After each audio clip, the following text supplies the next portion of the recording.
L'Amérique et vous, nous parlons des relations entre les États-Unis et l'Afrique. Calvin Dark, vous êtes cofondateur de RC Communications.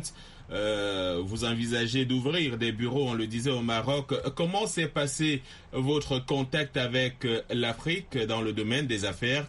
Et quelle est l'analyse que vous faites de manière générale des relations entre l'Afrique et les États-Unis aujourd'hui?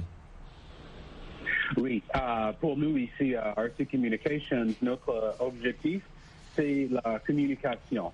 C'est-à-dire que je travaille avec des entités africaines sur le gouvernement, le secteur privé, de faire passer leur message, de vraiment communiquer ce qui est en train de se passer en Afrique.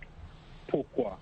Parce que les preneurs de décision américains, même s'ils ont la volonté de élargir et fortifier les relations entre les États-Unis et les pays africains, ils ne connaissent pas exactement les enjeux ou ce qui se passe ou les progrès.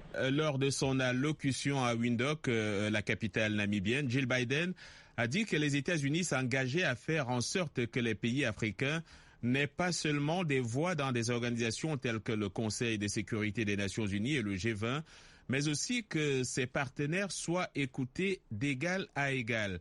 Qu'est-ce qui, selon vous, fait en sorte que l'Afrique ne soit pas pleinement intégrée dans les cercles des décisions mondiaux? Le continent, par exemple, peine à avoir un siège de membre permanent au Conseil de sécurité de l'ONU et parfois les décisions qui concernent l'Afrique sont prises sans les Africains.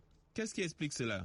Oui, je crois que, c'est une chose pour le gouvernement américain, par exemple, de dire nous voulons que les pays africains soient des alliés égaux des États-Unis, avec une voix au sein de l'ONU, par exemple. Mais c'est tout à fait autre chose de traiter et d'interagir avec les pays africains comme des véritables alliés égaux. C'est-à-dire, c'est difficile à imaginer pour nous parce que cela n'a jamais existé dans l'histoire des États-Unis.